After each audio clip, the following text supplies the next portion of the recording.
entabeni the inhliziyo ehlanzekile lithi ubusisiwe nayo ngoba uzobona uma lingasho ukuthi nini lichaza ukuthi ngingambona kusasa manginento ephoqa ukuthi evele ayikho into emvimbayo ukube evele sikhona abazali wami uma sengifa kufanele ngombona ayikho into engivimbayo ukuba ngombona le verse iyangawo ukuthi ufuna ukumbona nini kodwa ukuze simbone lithi sikaNkulunkulu babusisiwe banenhliziyo enjani ehlanzekileyo mhlawumbe khona maceleni yakho ngathi makhelwane ngabe injani yakho ngabe injani yakho makhe ngabe injani yakho ngoba siyathanda ukuthi hey Nkosi vela baba vela uma ungavela nje Nkosi ethi uThixo ngifuna ukuvela kodwa inhliziyo yakho iyangivimba whenever ngizama ukusondela inhliziyo yakho injani iyangivimba so now uma ke uJesu efika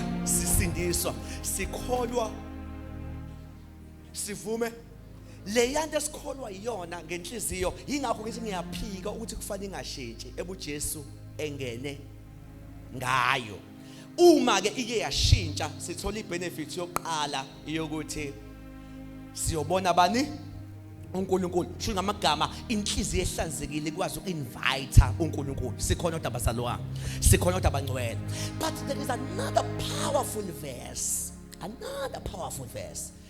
Jeremiah 17 that you have to know about heart. Jeremiah 17 verse 9. Another powerful verse. Oh God. Jesus. I want to verse le. Hey, verse. Yebo funda masufike. Jeremiah chapter 17 verse 9. 17 verse 9. Inhliziyo iyakhohlisa. Lithi inhliziyo njani? Yabona ungafunda sisuhlezi phansi inhliziyo njani lithi iyakhohlisa injani bazalwane iyakhohlisa ngicela ukuphinda futhi bazalwane ngiyanqaba ukuthi umuntu ekholwa ukuthi inhliziyo ingakhona ngoba uma iyona ngokwemvelo yayo number 1 uJeremiah uthi iyakhohlisa in fact uNkulunkulu ukhuluma lamazwi uthi inhliziyo njani iyakhohlisa asho ukuthi namagama athi iyakhohlisa achaza ukuthi muthi ukuthemba ama judgments enhliziyo ingakisho inhliziyo into kanti akuyona iyakhohlisa number 1 mase number 2 ngaphezulu kwakho awona konke le verse vele linqede manje uthi ngaphezulu kwakho konke kube sengathi noSathane ungena ngaphansi kuba sengathi uSathane akayilutho kunenhliziyo yomuntu anikho bangcolela indlela kuba sengathi ngake ngiyeke ukuloku ngithandazela uSathane ngiye ngidele nenhliziyo yami because ngingathi ngigada uSathane kodwa uma ngagadanga inhliziyo ngikhohlwe yinto ekhohlisa ukudlula yonke into ayabakuzwa ngicela uphinde kokugcina sisi oh Jesus Christ inhliziyo iyakhohlisa uthi iyakhohlisa ngaphezulu kwakho namagama konke uphezulu kwakho konke kusho konke ngena ngaphansi phezulu kwamaxoka uthi ayibana amaxoka angaphansi into enkinga yakho lenhliziyo kuwena yonke into ingena ngaphansi uSathane yebo umqambi manga uyakhohlisa kodwa naye ungaphansi into enkinga enkulu inhliziyo uthi yakhohlisa ngaphezulu kwakho konke masethi yebo futhi imbi mayisethi futhi imbi leli uimbi usho evil ukuthi indlela embi ngayo ngicela ukutshengisa into eyodwa enkulu ukuze ubone imbi kanjani you know years back 5 years 10 years back kukhona insuku eziningi ezazizinhle yazi into enhle ngisho yenza kuyifamily uma nithi niyayixoxa nikhumbula omunye ezekukhumbuza okunye ukukhohle ukuthi ayikwenzeka ukuthi embi awudinga ama details okhunjuza umuntu inhliziyo ikwazi ukukukhumbuza la libalele mhla yengini anikho bangcwele uthothi yenzeka umncane but you will remember the day ukhumbula iweather indlela evil ngayo izinto ezipositive vele ikhohle kodwa negative ikwazi ukuyiqoqa igcine ubu evil bayo kolokho aw amen ubu evil bayo imbe futhi iyakhohlisa mayisezothi kubani ongayazi yabona la kuba sengathi umbhali usethi lokho engiqeda ukusho ngicela ukubuza usubani ongeke kufakazele onenhliziyo kungathi uthi wonke umuntu onenhliziyo unento angayikhomba ethi yangikhohlisa la. Hayi nibazaliseka unless uma ungenayo inhliziyo. But uma ethi ubani ongayazi kuba sengathi umbhali indlela asho ngayo uthi indlela edume ngayo. Wonke umuntu onayo ngavuka ethi nami ngiyayazi leyo mambala. Nami ngiyayazi ngiyayikhumbula leyo mambala. Amen. Mhlawumbe makhelwane ngathi makhelwane uyazi wena ngoba mina ngiyayazi leyo mambala. Mina ngiyayazi leyo mambala. Ikufaka entweni ubone ususa phakathi usengaze ngabisha. Uthola ukuthi kwangekho sathaniyo. Ilokhu iphushile. Uthi ubani ongayazi. Oh God. Oh nami ngiyayazi leyo mambala. Uthi ubani ongayazi. Amen. Ngisifunda another verse elandela la uzwe into eyisimanga about the heart. Verse 10. Awuzwe le verse. Mina Jehova Usethi uNkulunkulu ke mina Jehova yebo ngivivinya inhliziyo. angivivinyi gift yomuntu angivivinyi account yomuntu angivivinyi education yomuntu but I test the heart. Awanikho bazalwane endlini. Uthi mina angifani nabantu abacheck ufundaphi unamotoni wakabani wakhula kanjani. Mina mangivisitha umuntu ngivivinya inhliziyo abangcola nikho. Angicheck iprofile yakhe, angicheck iCV yakhe, angicheck usalo ubani, angicheck yonke into but mangifika kumuntu uthi mina ngivivinya inhliziyo. Asizo mayiqeda ukuyivivinya wenza hey God. Ngihlola izinto Uthi ngihlola izinto yebo ukuba nginike. I do not reward anybody unless ngiqale ngicheck inhliziyo yakhe. Noma yini oyifuna mina nginginika ngiveli nginikeza abantu. Abazona ngicela sithandaze lapha. Mina ungayothandaza ufuna izinto kodwa ngiveli nginika abantu abafunayo. Before nginike ngivivinya inhliziyo.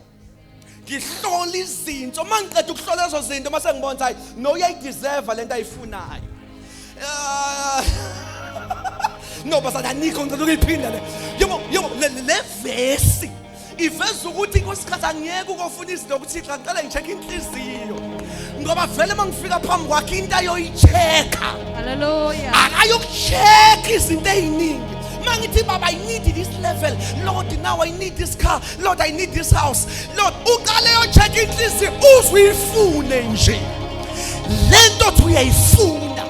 Injani inhliziyo? Uyafika enhlizweni abantu awubafuni uphakeme uyo yonke into.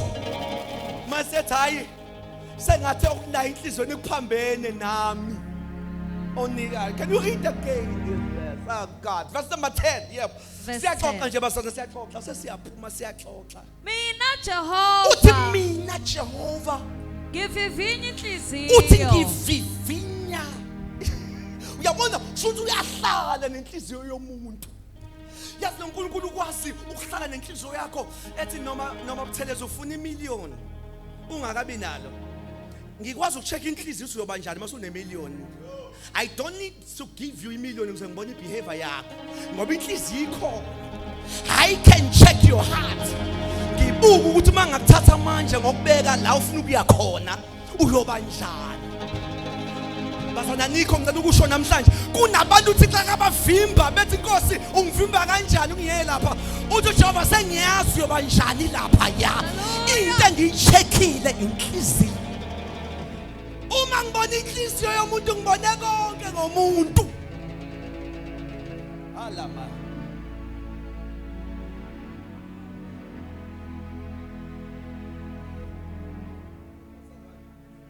amahubo 119 sibale lapha. Mhlambe singathini isixazululo? Singathini isixazululo nathi inhliziyo. Psalms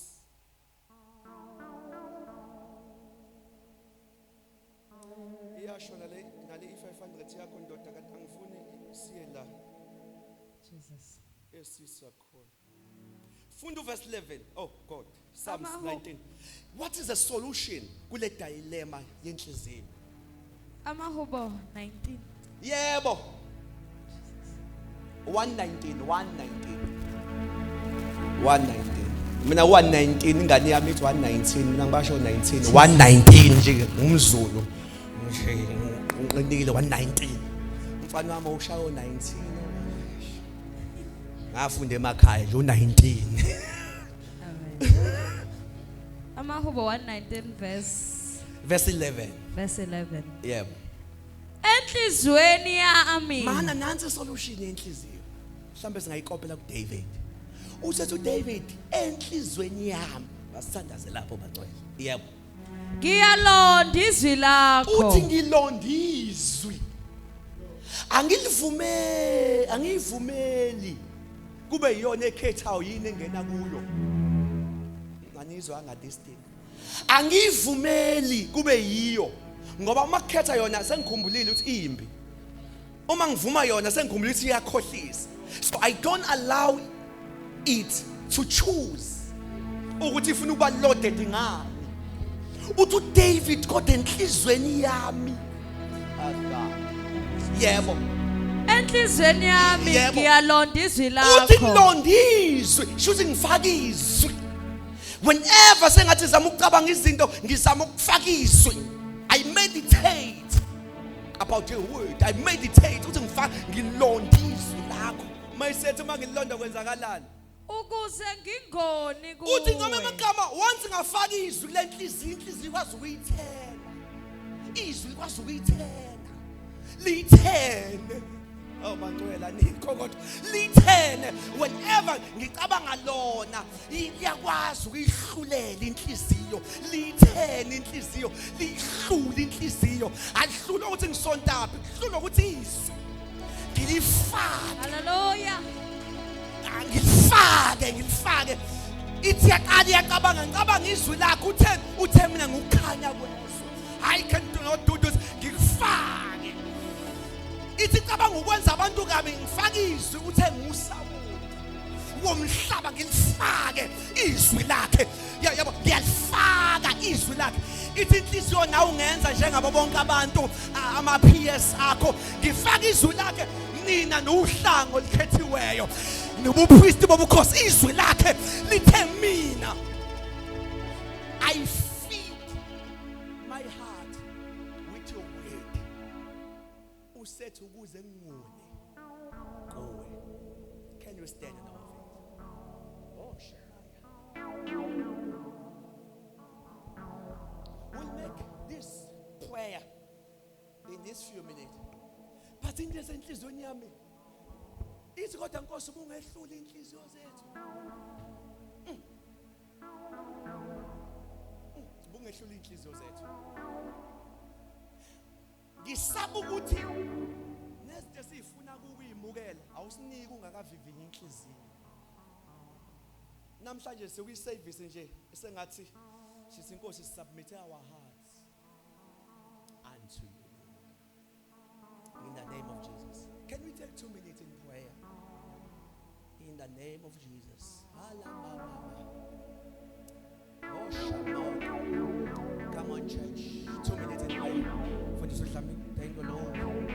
Thank you, Holy Jesus.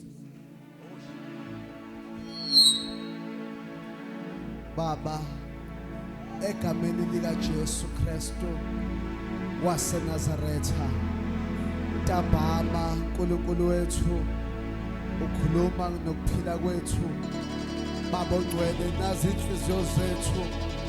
Baba ophakemeyo siletha kuwe. Wena oNkulunkulu Baba ongcwele kunye sikukhulekelayo Baba ophakemeyo ukuba sigcwalise inhliziyo zethu ngezwi lakho. Baba wethu ongcwele izwi lakho eliphilileyo, izwi lakho elinamandla, izwi lakho elahlula ngisho imzinzo yayo inhliziyo. Baba siyakhuleka egameni lika Jesu elinamandla onke. Help us, oh God.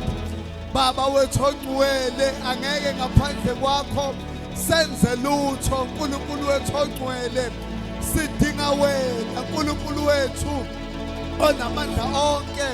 Sikhulekela Nkosi ukudlinza ngezwi lakho njengalokhu ukhulume noJoshua wathi uNkulunkulu wethu ongcwele lencwadi yomthetho mayingasuki emlonyeni wethu, wathi sidlinze ngayo ubusuku nemini.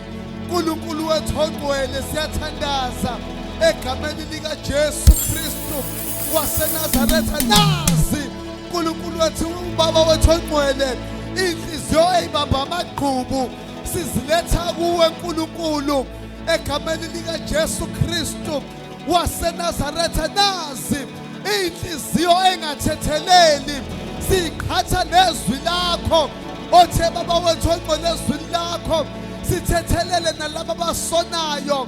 uNkulunkulu wethu ophakemeyo siyabonga baba thezwini lakho yonke imbali iphefumulelwe nguwe, wathi ilungelo ukuyala ukusola ukuqondisa baba wethu ongcwele, wathi ukuze umuntu kaNkulunkulu aphelelise imisebenzi yakhe emihle. Baba siyabonga nakule ntambama egameni lika Jesu Kristu waseNazaretha sibonga insindiso baba ophilayo athi uPawuli isipho esingakhulumekiyo, the unspeakable gift of salvation. Siyabonga uNkulunkulu wethu ongcwele thezwini lakho baba, umuntu ukholwa ngenhliziyo avume ngomlomo wakhe egameni lika Jesu Kristu waseNazaretha. Siyabonga uNkulunkulu wethu ongcwele baba wethu ophakeme, we give you the praise, we give you the honor in the mighty name of Jesus.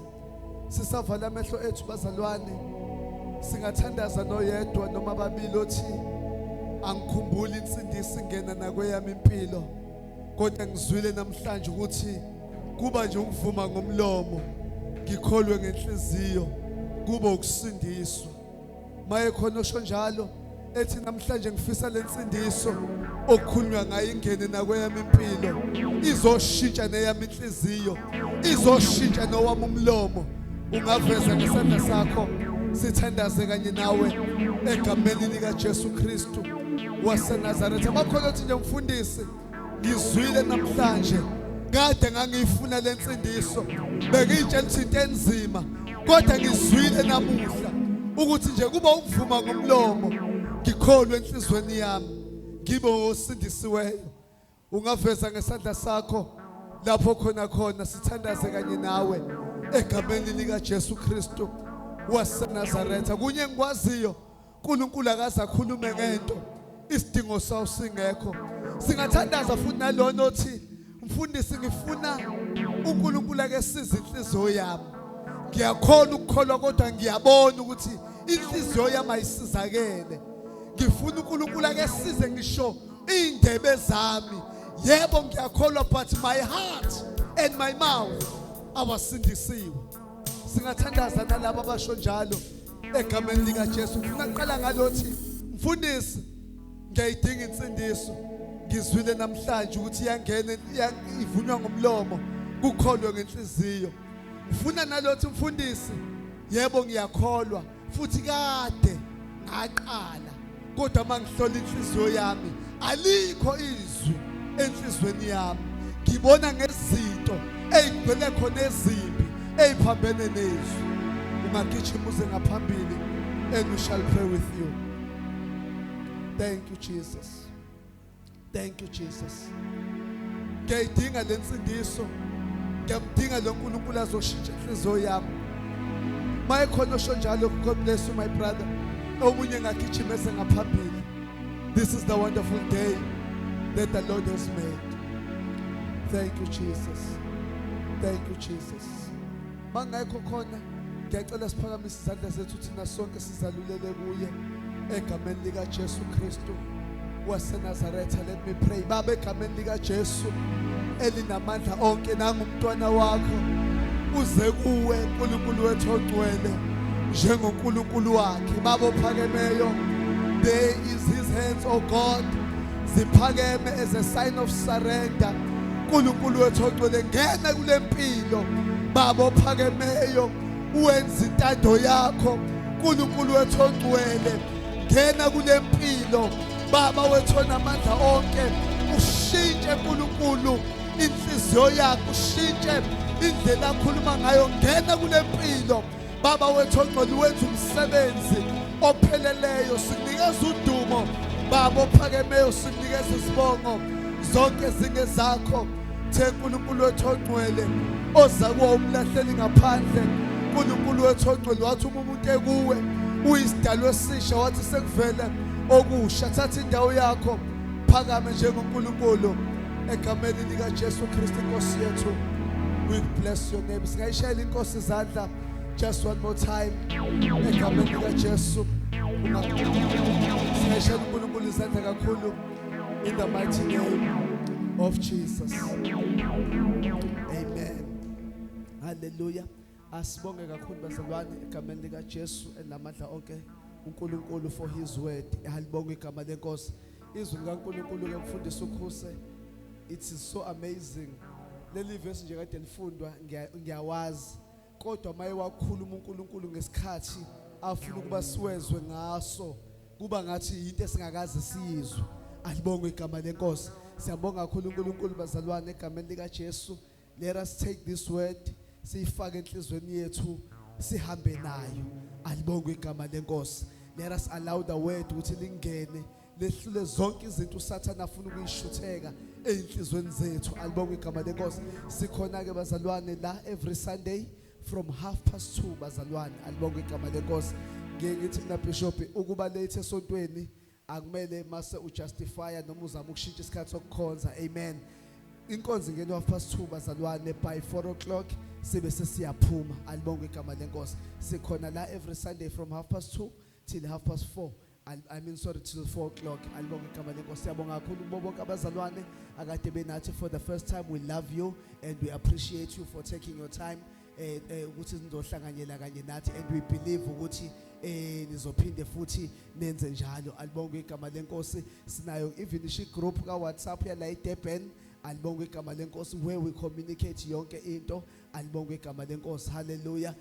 Siyazi ukuthi ama students I think ayabhala izolo sibile naleyo prayer item ngeke sisayenza futhi but we say uNkulunkulu kwababhalayo sengathi ngabathwala. Alibonge igama lenkosi anigcwalise ngokuhlakanipha kwakhe okumangalisayo. Amen. Singaxhawulana ke bazalwane egameni lika Jesu elinamandla onke. Amen and amen.